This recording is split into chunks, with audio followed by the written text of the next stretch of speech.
Perfect. All right. Well, welcome and hi everyone. Thank you for joining us today for this very first webinar of the Fair for All series developed by Anita and David.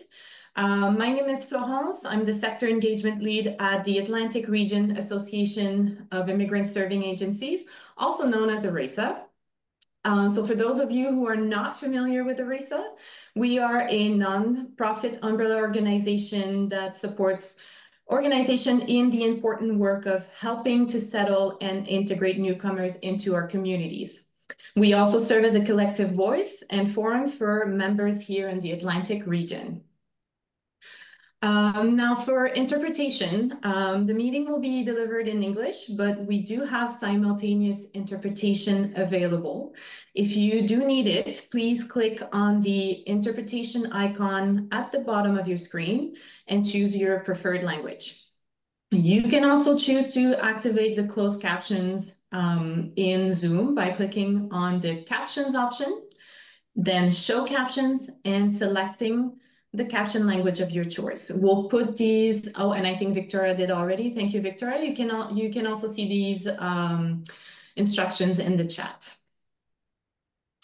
All right, and today we are very fortunate to have Anita and David with us to deliver this webinar. With a master's degree in education, David's passion is to increase the sector's digital awareness via innovative technologies. As he's held several positions with ISANS, including PBLA lead and head instructor, and is now a supervisor of link and sector-specific programming with a special focus on online learning. Welcome, David. We are also joined by Anita, who's an ESL professional with over a decade of experience teaching English as a second language. She holds an education specialist degree in education and technology and is strongly committed to integrating technology, such as innovative AI applications, into education to bridge the gap between traditional teaching methods and modern technological advancements. This is to make education more accessible, engaging, and impactful for all learners. She currently works with ISANS as a team lead and EAL instructor. Welcome, Anita. Welcome, David, and over to you. Thank you. Merci, Florence. And that's where my French will stop. But I really appreciate the introductions and welcome everyone. Halfway to the weekend and almost to the end of your day. If you're joining us here on the East Coast, maybe you're joining us Central and you've got a little bit longer to go, but I really appreciate everyone's coming together for our very first in a series of monthly webinars. And they are all going to be on a third Wednesday of the month. So one's following next month all the way through to March. And again, this is the first in a series of these webinars. And really the hope is to bring together, over 100 of us from, various SPOs, service providing organizations, to discuss AI's emergence. It's popping into all of our programs. You've probably been seeing it yourselves, which is why you're here. And fortunately, when we were just coming up with the idea of this webinar series, the federal government released their principles. So we thought it was a perfect way to start, a really timely way to start, because they did. They've released some very clear and straightforward, easy to understand guidelines that we will present in a few minutes. And of course, we'd like to thank ARAISA for providing translation today and for hosting us on Zoom. For anything but Teams, I think some of us might know that pain. Anyway, with us being an arm's length organization to the federal government, we feel that it's really our obligation, our duty, to review these principles and see how they can impact our work and benefit our work, really. And at the very least, we hope today will be a good first step, that it will be informative, possibly empowering, at least again, informative to know the government's perspective and to see that it is positive. They are promoting it, but it is again a tools with rules, and you'll really start to see that repeat throughout the presentation. All right, so let's jump in. Quickly to tell you about ISANS. We are located in Nova Scotia. Halifax is our main service area. And we are, as you can see, our vision is a community where we can all belong and grow. And I think this also relates back to our Fair for All title, right? We really think that this should be an inclusive understanding of the impact of AI and how we can learn from each other. So this is, again, one of the reasons why bringing us together in a series of webinars so we can continue the conversation. But again, coming from Halifax in Nova Scotia, it's important that we acknowledge the land that we live and work on. So to deliver our land acknowledgement, ISANS is extremely thankful for the peace and friendship treaties, but more specifically, a land acknowledgement really should be tailored to the event of the occasion. So in doing so, I'd like to think about the concept of two-eyed seeing, which comes from a respected Mi'kmaq elder, Albert Marshall. And if you're new to this concept, or it's seeing and recognizing the strength of Indigenous ways of knowing, as well as the strength of Western ways of knowing, and balancing them together. So that balanced approach.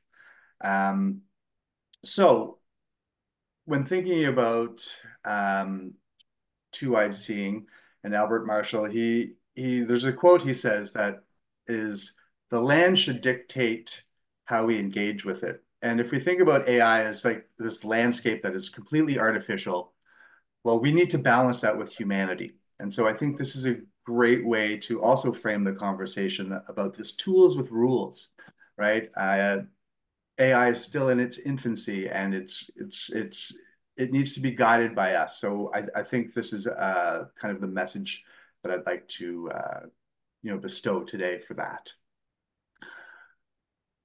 Okay, I think we can move on to today's discussion and our agenda. So first off, it's important that we get on the same page.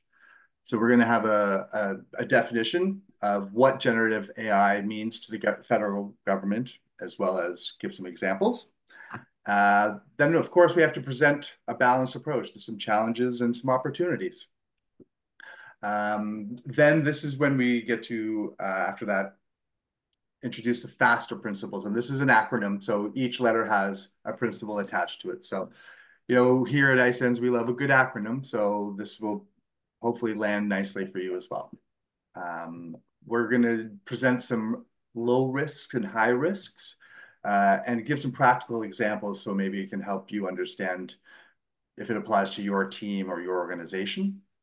And again, all of these, everything on today's agenda has been derived, I guess, from the government website with their official, much longer detailed account. So, at the end of our presentation, we'll provide that link. And you can certainly get more information. So this is really just an overview today, but giving some practical examples to maybe help, again, ground it in your daily experience. Finally, we'll provide some resources for some, ongoing professional development.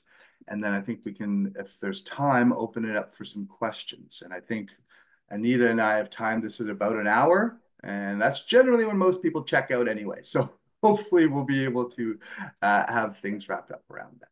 So let's move over to defining AI, and I'll hand it over to you, Anita. Thanks, David. So we'll start with understanding what is generative AI.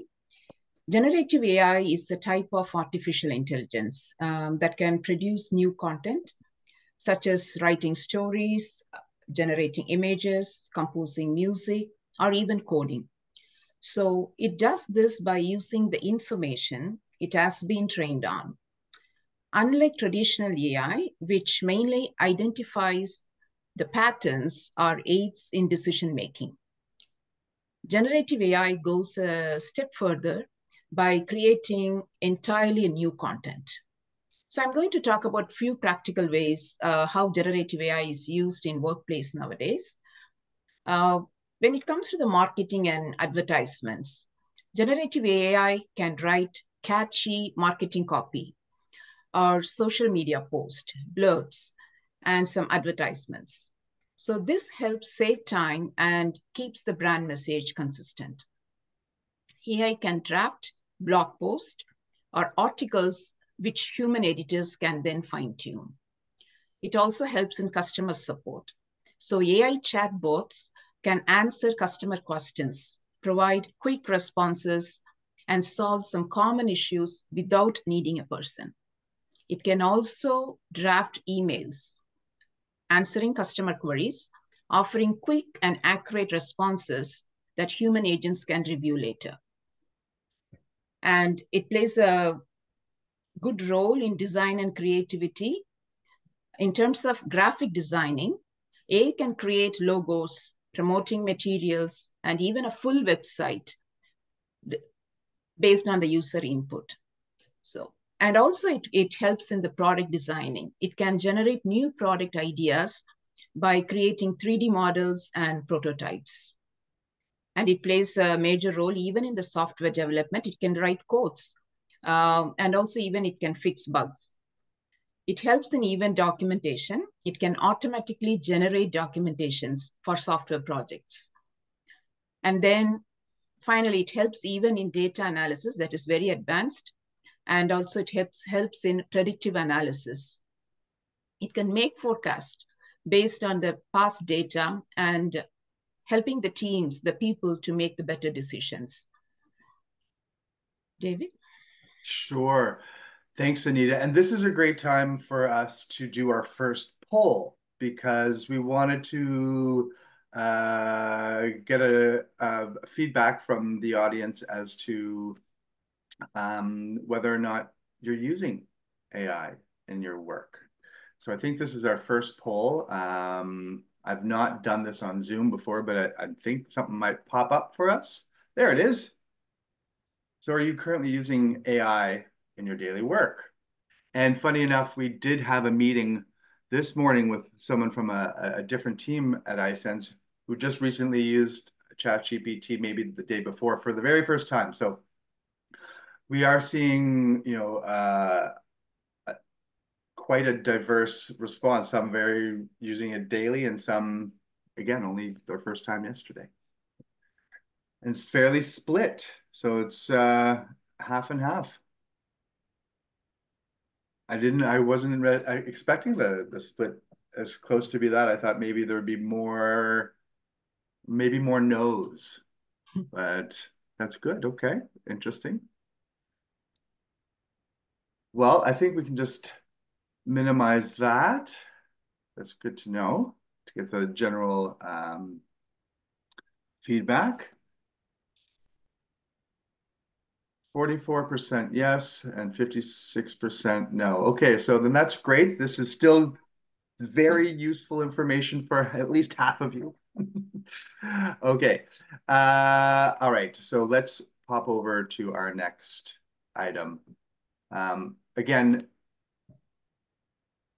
critical optimism, approaching the use of these tools with the knowledge that they're not going to solve all the problems, but they do have challenges and they do have opportunities. And it is about balancing those. I don't think anything is a deal breaker, but something that we do have to be considerate of and manage. And certainly in language services here at ISANS, we're seeing both sides of the coin. Many opportunities for our instructors with making teaching materials, curriculum development. But we've also had so many challenges and we've had to make program modifications because of all of the client use in our online programs. So definitely both things to consider. And with that, I think it's important to, like I've always joked with Anita, eat our broccoli first. So let's consider the challenges. And there are a few big ones. Inaccurate content. This is the big thing. This is where we need that critical literacy, that critical lens, that critical filter to be able to decode or recognize biases. Well, that's the third one. But for example, hallucinations. These are called hallucinations when you get misinformation from, something like ChatGPT. A case where it will happen is maybe I've asked for 10 books to read, for example, and it produces 7 real books and then 3 fake books because it really only knew 7 to deal with. And then because I asked for 10, it's going to give me 3 other ones just because I set those parameters. So we also have to learn how to use prompts effectively. Beyond that, again, it's being that filter, proofing anything that you've created or produced. Another big challenge, and this depends on the team or what type of work you're doing in settlement. Fortunately, here in language services, we don't deal with a lot of sensitive client data. Maybe your team does, and that's something you're going to need to consider. But we do not enter sensitive data into these third-party apps because of security reasons. Moving on to 3, amplifying biases, because these large language models are, a collection of information that's essentially learned from the internet. It can contain a lot of problematic results, which can contain biases, racism, sexism, and this can be amplified. And if you're not being that critical filter, this can get shared. And even the simple example I like to give is pronouns. If you're asking to generate a large paragraph for maybe some kind of imperative work, and then it produces all male pronouns for the directions. This can be problematic. So this is why we need to always be filters. Violating the intellectual property. You could ask it to write, The Little Mermaid version 3. Disney would probably not like that. Again, it's being ethical with your use and treating it like it is someone else's work. So you're not going to be infringing on, another author's work. Outdated information. A lot of these, well, for example, ChatGPT 3, I believe, is only versed up to 2022, all of its information. So if you're asking for details on recent events, you could get hallucinations because it doesn't have the answers for you. But if you prompted it to produce an answer, it's going to produce something fake for you. So this is something to be always, critical, proofing all of the work that you're doing. And then the last, over-reliance. This is especially problematic for our work in language services for client use, especially if we're assessing someone's writing and they're just prompting, then we have this problem. And we've had to make some program modifications to mitigate that. But again, these are all things that we can mitigate. And I don't think they're deal breakers because there are many opportunities. And as we'll see down the road, it's finding the right tool for the task. So that relevance. All right, I'm going to pass it over to Anita because she's got more good news. We're talking about the opportunities that AI provides instead of just the challenges. All right, over to you, Anita. Thank you. So the opportunities are endless, from the minor task to major task, like a high-level task. There are many. So there are few I can here point out. So AI is transforming the language learning by offering the personalized programs that adapt to the learner's skill level and learning pace. So it is like having a tutor who gives just the right challenge, adjusting content in a real time based on progress. So with AI-powered apps, learners can learn anytime and anywhere, making them perfect for people who are balancing work and family. For example, Alilo is a perfect app which helps in speaking skills. And Talk with ChatGPT, the other one, it's also very much helpful in speaking skills. And also there are many interactive tools like chatbots. They create fun, real-life conversations with instant feedback, which really makes the learners to enjoy the learning progress. The first one is the writing task. Writing task, all of us know that the Grammarly is a very popular one. It's an AI-powered writing assistant that generates, proofreads, and refines the documents. It can be useful for even drafting emails, reports, lesson plans, and even other settlement-related materials. The other one is Copy AI. This tool can create customized content quickly, such as blogs, newsletters, course outlines, curriculum. This is very useful for educational or informational content for newcomers. Next is the translations. To translation, Google Translate is a very popular one. It can translate more than 100 languages. So making it easier for newcomers to communicate and understand the essential documents. The other one is DeepL. DeepL provides more accurate and nuanced translation than any other AI tools. Any formal documents, important communications can be translated through DeepL. When it comes to the teaching materials, again, it's endless opportunity. There are many apps out there. You can try it out, Quizlet, Kahoot.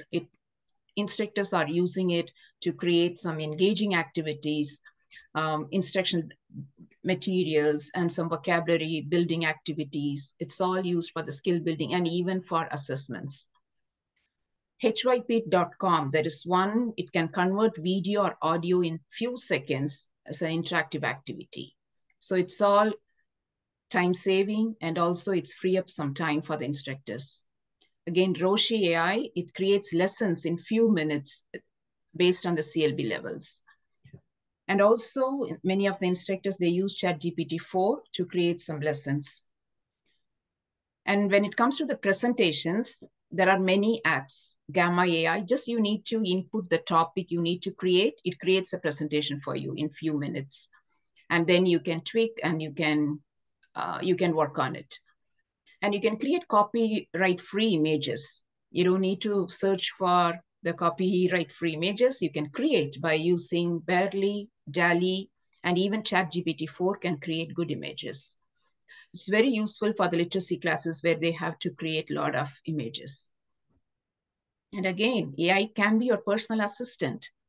In task management and organization, AI-powered personal assistant like Google Assistant can remind you to schedule meetings or keep track of deadlines based on your preferences.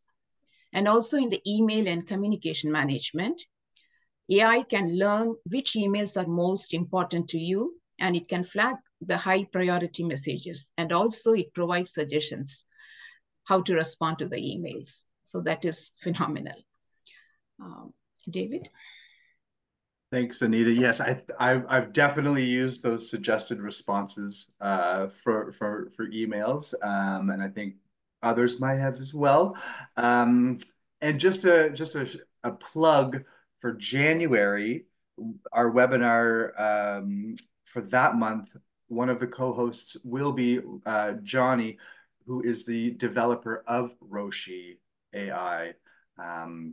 Which has been a phenomenal app that we've been using here at ISANS. So make sure to sign up for that in January. Okay, thank you, Anita. This is time for our next poll, I believe.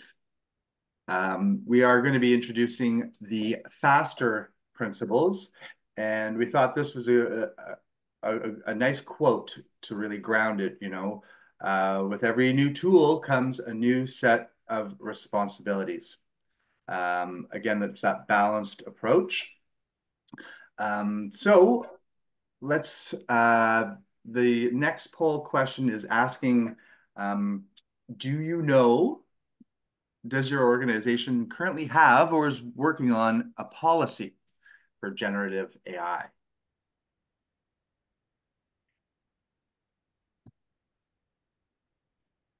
Let the results come in, and you can do a body break if you need. You can stand up, walk around. Maybe you're walking around already. Yeah, we figured there'd probably be a lot of unsures. And I thought there would be maybe a bit more no's. But it's great to see that there are some yeses as well. So that's good to see that people are getting ahead of it, because we only really received these principles, a couple of months ago. Maybe it was just the beginning of summertime. Just a few more seconds. Well, everyone's answered. Okay, great. So most people unsure, some yes, some no. Well, this is a great place to start. The FASTER principles, I don't think it's meant to say that we should be doing our work any faster, but it is a nice acronym that fits today. We'll go through each principle and give some practical examples of how it's appearing in our work, and also some of the suggested ways to implement it that you can also find on the government's website. All right, so jump into the first one. Fairness. Again, this Fair for All webinar series, we really want this to be an inclusive tool, something that's not amplifying biases. And as we referred to earlier, the internet can be biased and it can be full of disinformation, which then can spread or amplify biases. So be that critical filter, interrogate those texts. If you're unsure, you can share it with a supervisor or a colleague. A fresh set of eyes can do a lot. Going a little bit further down, again, I make sure to ask my questions like, is this going to be external? Is it internal? But always making sure to edit before sharing any kind of text. Images, not so easy to edit. But if your organization does have a policy or a point person, follow whatever protocols you have, but you are that first point person to be able to filter. I think the next one is accountability. And that's over to you, Anita. Yeah, thank you. So let's start by understanding what accountability in AI means. So accountability is about taking responsibility for the content generated by AI tools. So this includes ensuring the content is accurate, legal, and ethically compliant. So we must remember that AI tools often learn from existing data. So if the data is biased or inaccurate, the AI can perpetuate those same issues. The first, we need to be a digital citizen. So as an ELA instructor or a settlement worker, we need to lead by example when using AI tools.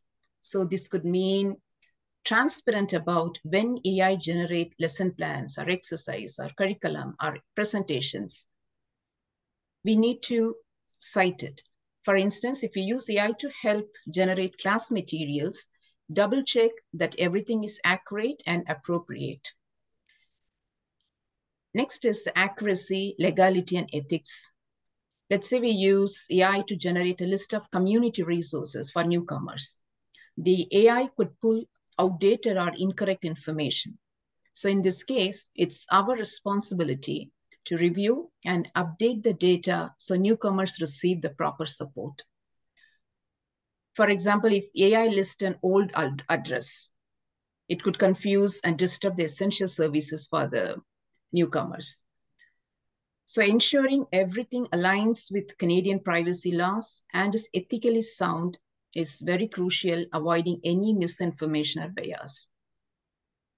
Another example for EAL, imagine you are using the AI-powered tool to create grammar activities for newcomers. If the tool suggests overly complex sentences, we would need to intervene and adjust the content to match the learner's levels. So being accountable means ensuring the AI suggestions are appropriate for the audience and the context. Then cite your work. When you have used AI for creating learning materials or blog posts or reports, acknowledge the tool, similar to how you would cite traditional sources. So now it's APA style is available, so you can follow the APA style to cite your resources. If an AI-assisted tool helped generated ideas for lesson plans or handouts, be transparent with your learners and also with your colleagues. So we can take some practical steps by having some monitoring systems, establish a classroom or office policy to ensure oversight when using AI tools. For example, if you are using AI to grade quizzes or create any exercises or activities, have a policy in place to review outputs. One scenario could be using AI to generate feedback for students on writing assignments or speaking assignments.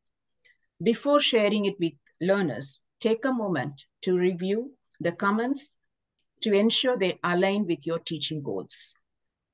And also we can have regular reviews, conduct regular audits of AI-generated content to catch potential issues. For example, you might use the AI to draft settlement information, sheets or FAQs for newcomers. Schedule a monthly review to check for errors, biased language, or outdated information. So that can prevent of having those mistakes. David? Thanks, Anita. So that's accountability. Next, we've got S for security. And this is a big one. Ultimately, you're going to need to check with your IT team or department or person to see if they have a policy or any rules about third-party apps, but as Anita mentioned, we do know a few things already, some recommended practices, some digital citizenship practices. We won't be sharing sensitive details. Again, this is going to vary from team to team, but as a language services, we don't deal with the same type of data that our employment team would deal with, maybe more sensitive details. So it might not be an umbrella approach that you take. That said, we know it's a good practice not to enter client details or our own personal details into the third-party apps. We're not going to share or publish content without proofing or editing it. Again, this can be amplifying biases. Accounts, signing up for the accounts with your work email. That's going to be an accountability measure, but security as well. So you're going to find a lot of these principles are kind of interwoven, but in that overlap, it kind of seals off those gaps a bit. So that's the way I like to think about it. That's kind of the instructor staff side of things, but now we've got security to think about for our clients. Now, we've got a lot of online programs, and they were wide open to being taken advantage of through inappropriate AI use. And so we've had to make adjustments, some security measures to mitigate the use. Not eliminate by any means, but hopefully lower. So for example, we've added for some assignment submissions, the learners will have to check that work is their own. They're agreeing to the terms. That's a bit of a security feature. We also, in some cases, will require live proctoring. So some programs are moving to some on-site delivery of assignments. So that human aspect in our online programs. these are just a few of the adjustments we've had to make recently. So you have to ask yourself, are your programs safe or team safe? It's going to be different for everyone. But, you know, one of our other strategies for security is transparency. So I'm going to just jump to the next slide. And again, you think these are all interwoven, but that transparency, what does that look like for us? We have been so upfront now with how we expect our clients not to use AI. So we've added that to our learner policy. You know, we've added the name ChatGPT repetitively, right? And as in many contact points as we can, we've made it clear that generative AI use is inappropriate. So those are in introduction emails. That's there's a learner policy living online on the course. The instructors also deliver this message as well. So that repetitiveness, that transparency is a security measure. Now, on the instructor side of things, for transparency, like Anita mentioned, we need to be upfront when clients or anyone else is engaging with AI. So we're going to let them know. We're going to cite it.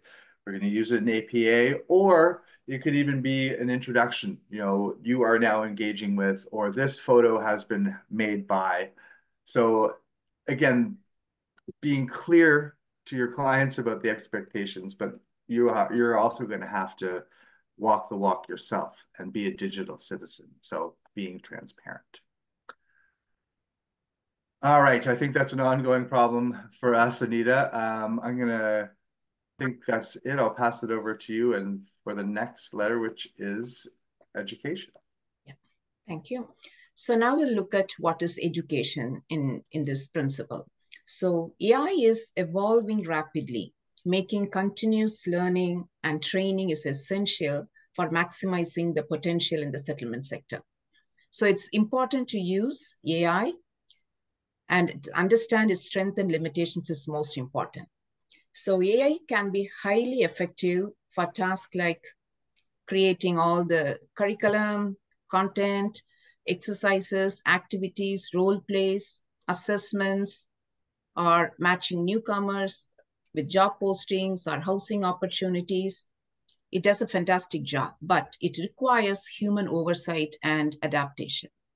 So continuous learning is crucial to ensure we make the most of these tools. So as AI continues to evolve, we must stay updated. So how we can incorporate these AI tools in our services.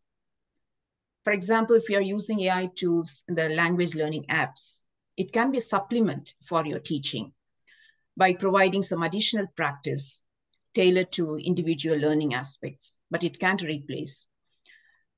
Because the human element is so critical for language learning, because the instructors are the one who can understand their personal struggles when they are learning the new language.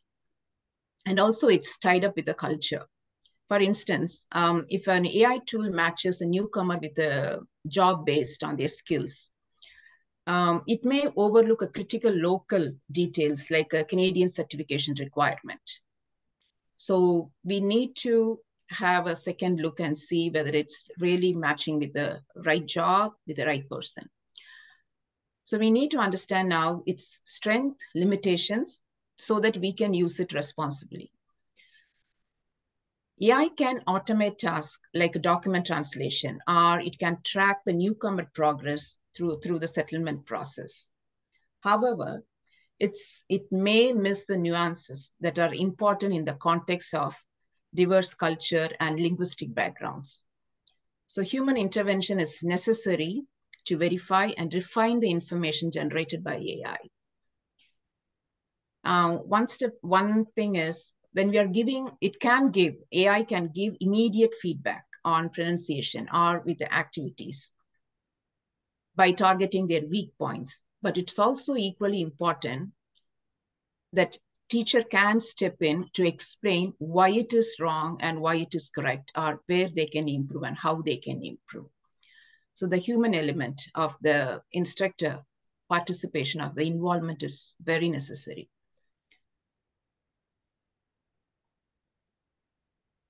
So what we can do is we can learn to create effective prompts to identify AI weakness. The one key skill is we have to learn to know how AI works. What are the effective prompts we can give to get the maximum output? It's essential to give the clear prompts. So if you are using an AI-powered tool to simulate conversation with the students, like very practical scenarios, like opening a bank account or for finding out the transportation. So it is very essential to make sure we are giving the very clear instructions that AI can understand and give the output you need. So you have to include it. It's a Canadian context. So the learners are settled in Canada. So we have to give a lot of specific information for the AI to understand, to give us the output we desire. And also the training programs is very crucial. Continuous training is necessary to use AI tools effectively. So the training programs should include ethical AI use, data privacy concerns, and also with the transparency. So if we look into all those details, we can successfully use the AI to get the desired output. David? Thanks, Anita. And with everything changing week by week, right? You always have to stay on top of, now it's ChatGPT 4. I'm sure, by the time we're finished this conversation, there'll be 15 other apps developed and in use. So it is an ongoing process of staying up to date. And the speed, I guess, that maybe is part of the principles, is that things aren't getting any slower, just getting faster. All right, this brings us to the last of the principles, is relevance. And again, seeing the tools below, is it, a silver bullet? No, not even close, but it will do a lot for us. And as Anita just mentioned, it's finding those appropriate tasks, learning effective prompts to get those quality results, which will, of course, contribute to better outcomes for our clients. But it should be purposeful, not just because you have it. You need to be considering if it's internal, external, and an organizational policy is a great place to start, because it's what your staff will be looking to empower them to make decisions, and it's what the clients, will also have to adhere to as well. So it's great to see that some organizations already have a policy. So that's it for the principles. We're going to switch now to understanding the risks. And it's going to be low and high risk. So I'll pass it over to Anita to give some examples of low risks, which is a great place to start. Thank you, David. So when it comes to the low risk, the first thing is the language learning support. We can create many materials, even translations or generating curriculum, content, activities. So as long as it is not using our personal or sensitive data, it's absolutely low risk. So AI helps provide service that accelerates learning without compromising privacy. So another one is administrative task automation. So if you are using AI for any administrative task, such as scheduling appointments, sending reminders, or organizing case files, these tasks do not typically require access to sensitive personal data, so it is low risk. Information dissemination. So if you are using AI in settlement organizations with newcomers, such as you are distributing the information about local resources, job opportunities, or healthcare program information, or transportation routes, this information is publicly available already. So this poses minimal risk. Then if you are using virtual assistants on your websites, quickly answering some general questions to free up your time, that is also minimum risk because it is not collecting any personal data. from the people who are visiting the site. And then when you're creating some non-sensitive content, like announcements, you're creating blurbs or any kind of presentations, this is also it's all non-sensitive content, so it is low risk. And if you're creating some copyright-free images, that is absolutely low risk because it's not collecting any information from us. So these are all the low risk we can use to get the maximum out of it.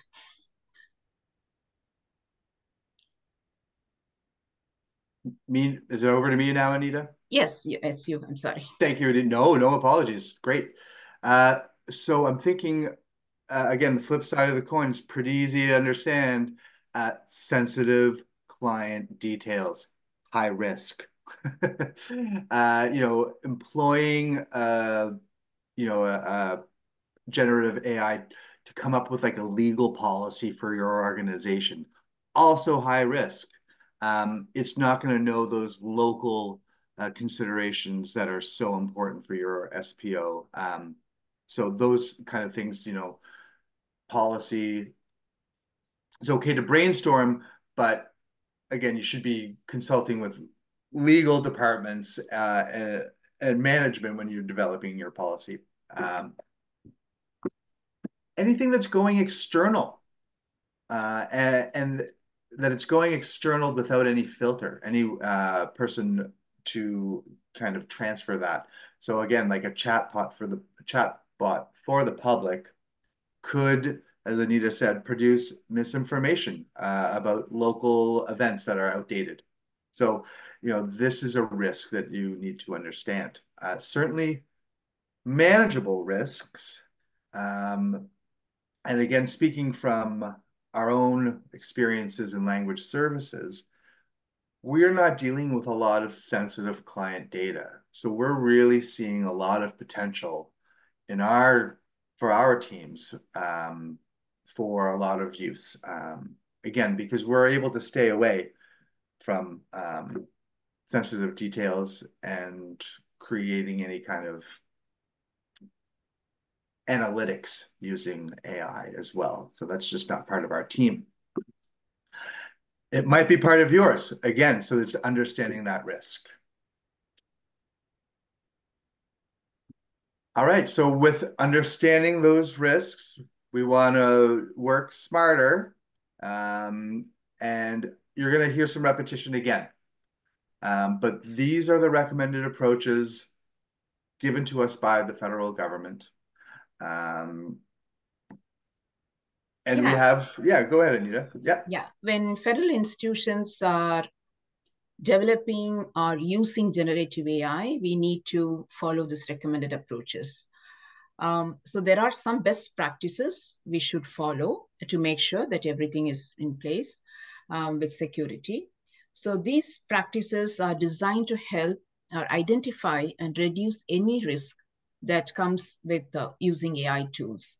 And also they make it very clear who is responsible for what, whether it is the AI user or the developer. So it's important to note that not every best practice will fit every institution or situation. So institutions should make sure to adapt and customize their AI practice to fit the specific context in what they are using AI. So the first one, I'll talk about the protecting information.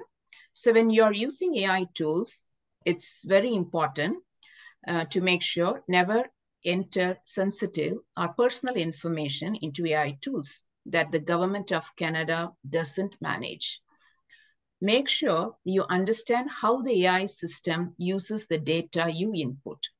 For example, does it use the information as training data, or can suppliers access it? Then, if the tool offers an opt-out option, please make sure you choose the opt-out option because it won't be used to train or further develop the AI system. Then develop a plan to document and respond to cybersecurity events and incidents aligned with Government of Canada Cybersecurity Event Management Plan. So you have to update the plan as needed to address the evolving threatening environment. Next is addressing bias. So generative AI tools can sometimes produce content that is biased, so discriminatory or not fully representative. This happens because many models are trained on large amounts of internet data, which often contains historical biases and lacks diverse perspectives. So if used widely without caution, these tools could amplify these biases, reduce diversity, ideas and language, and potentially cause harm. So what we can do? So it's a real concern. Bias is a real concern when we are using AI. So we can take some steps to minimize it. First, educate yourself about bias, diversity, inclusion, anti-racism, and ethics is helpful. This knowledge will better equip us to spot biased, non-inclusive, or discriminatory AI-generated content. Second, when creating prompts for the AI, ensure they are formulated to encourage holistic perspective and reduce bias in the output. Finally, always clearly state when generative AI has created content to ensure transparency. You are using AI to create this content. That is something you have to tell the audience. David, the last two for you. That's right. Thanks, Anita. So in avoiding biases, right, we're a service providing organization, right? So we want to ensure quality. We want to ensure we're delivering the highest quality to our clients. So this means, proofing your work, editing it, ensuring, like Anita said, that it's avoiding any bias. This is going to help, ensure that the product that you're delivering aligns with your organization's mission, vision, and goals.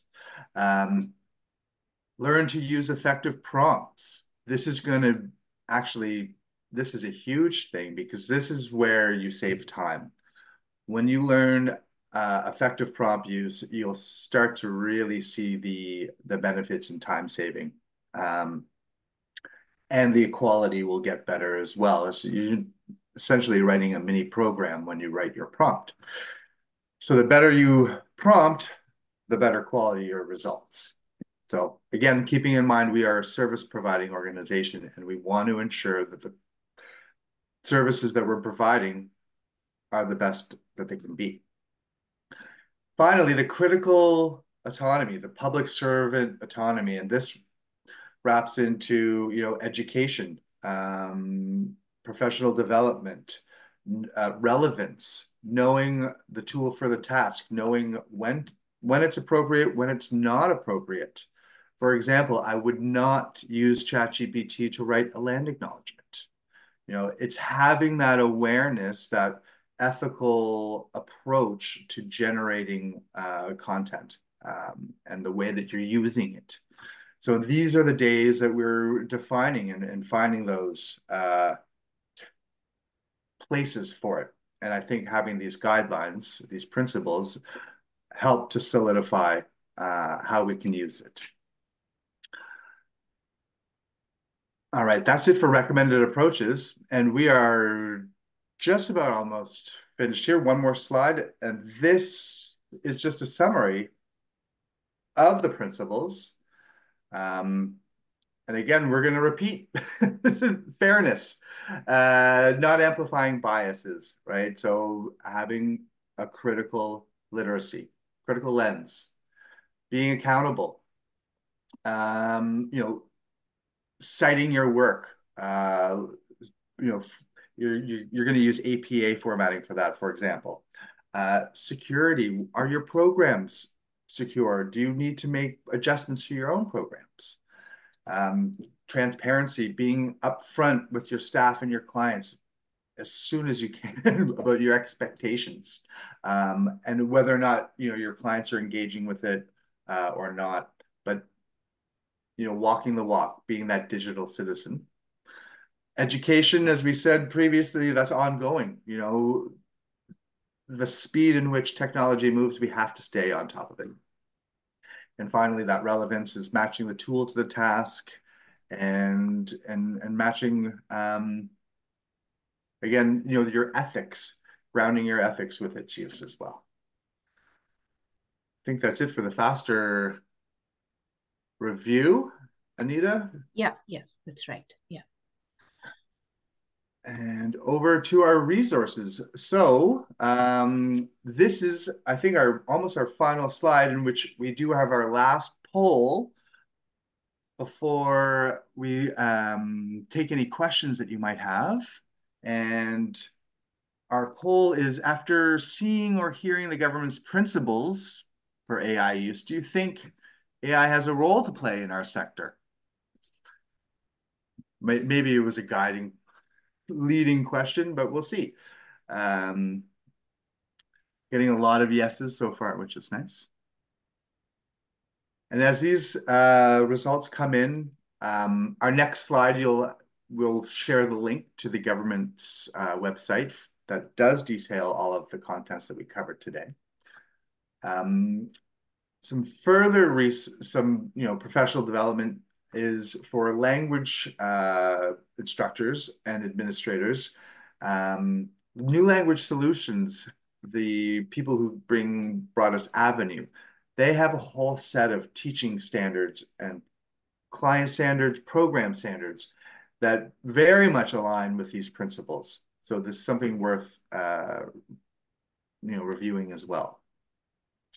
To telewebinars, if you are an EAL instructor, you're going to be able to find this whole series of webinars hosted there, as well as ARAISA's website. And Anita, can you speak to maybe this last one? Yeah, so the last one is about writing effective prompts. There are many articles on this website, federal government website you can find. So this one is particularly very useful. They teach about what is inclusive language, how to prompt an AI tool to draft content that uses inclusive language, or how to conduct inclusive language reviews, and how to avoid outputs that reflect biases in the underlying data set. So this very useful articles. There are two. The other one is called Demystifying Artificial Intelligence. There are two articles. You can refer to this link, and you can review the articles. It will be very useful if you're a beginner learning to create some prompts to understand how AI works. Definitely will enjoy these articles. Great. Thanks, Anita. And it does look like we're getting, 75, 77% in favor of AI use in our sector. Well, and I think, it's kind of a moot point because it's not going away. So it is important for us to follow some guidelines and principles. And so if that means developing your own or starting with the principles that we delivered today, I think that's a great start. I think our last slide is, yes, you can see this is the website. Even if you just Google generative AI principles for Canada, you'll find the answers as well. And I think that's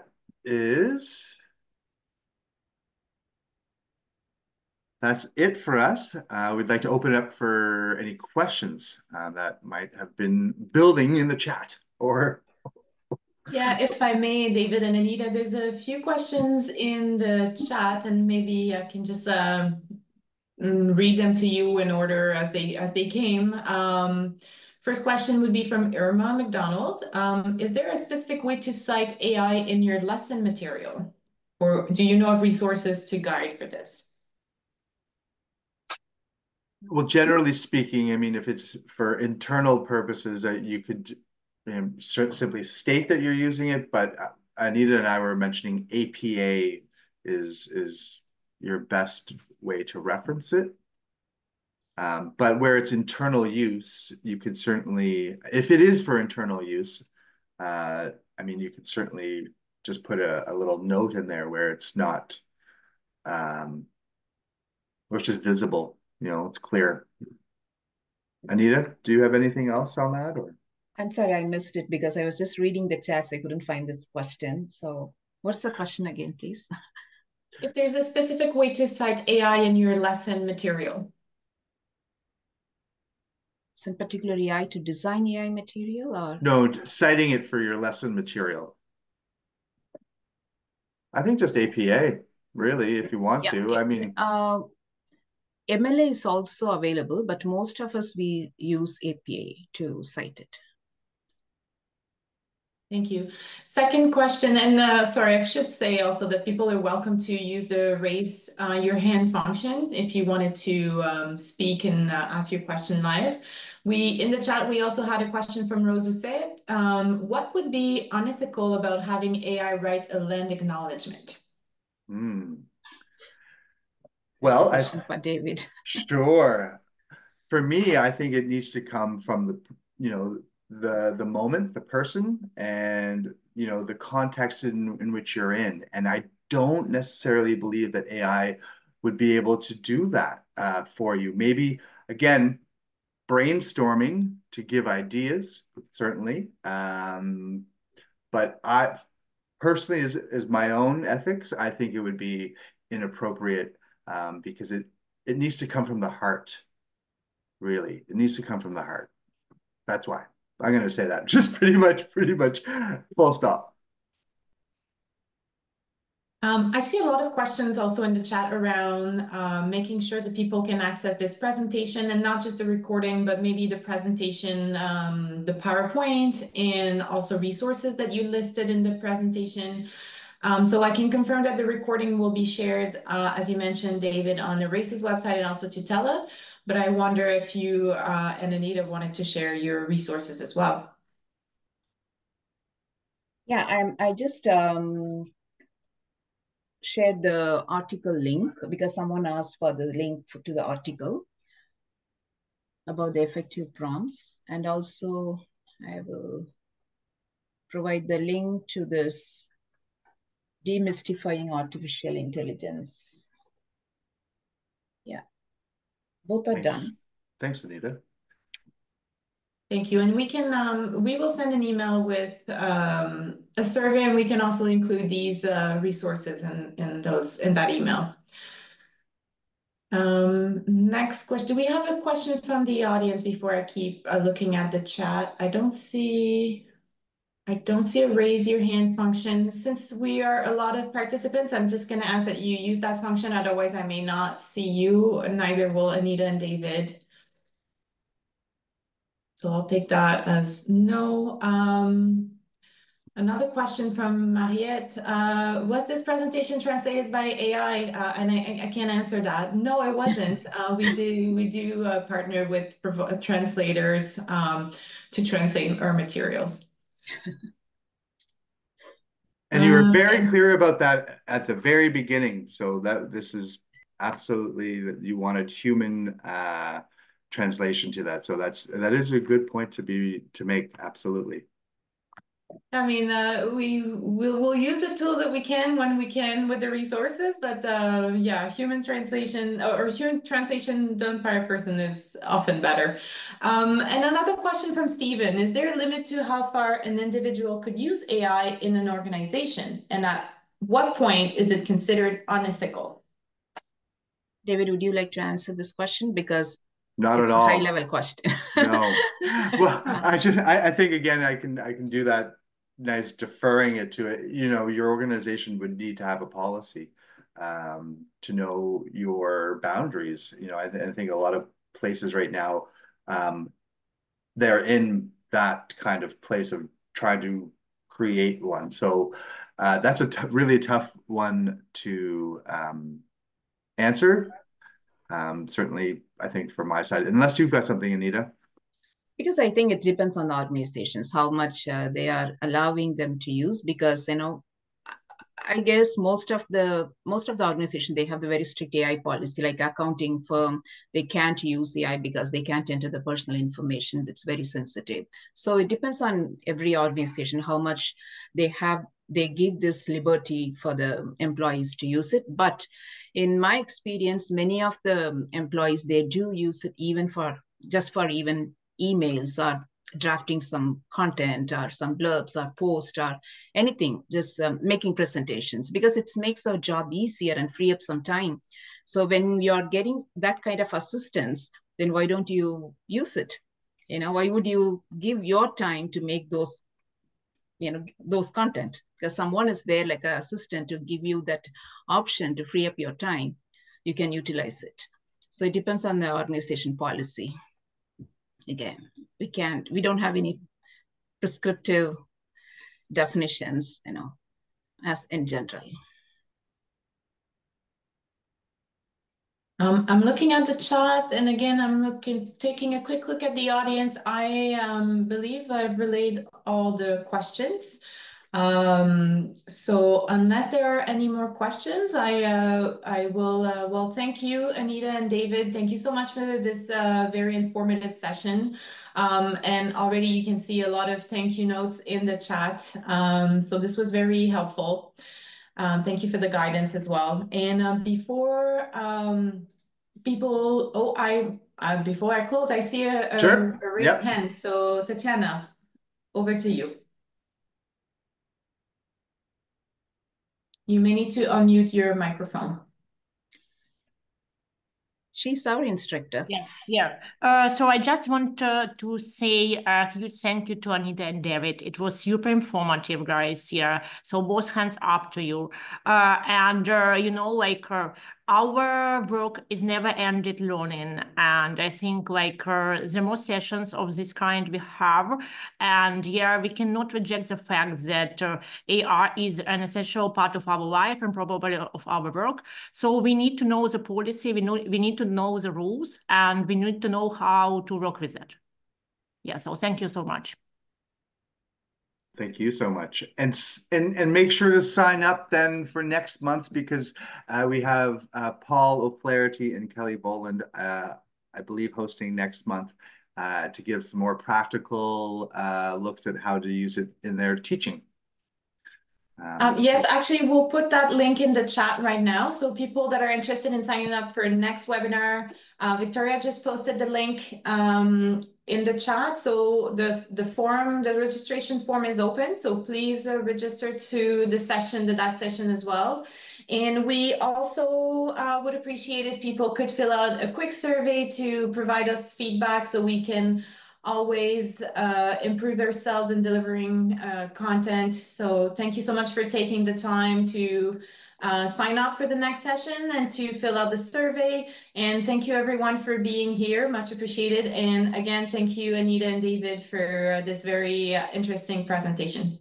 Thank you so much, Florence, because your team did a great job. Yeah. Yes, thank you. Absolutely. Thank you so much. Yeah, absolutely. Yeah. We look forward to attending the next one ourselves so we can ask all the questions. Yeah. Just sit back. Excellent. We'll see you there then. Yeah. Goodbye, everyone. Thank you. Bye-bye.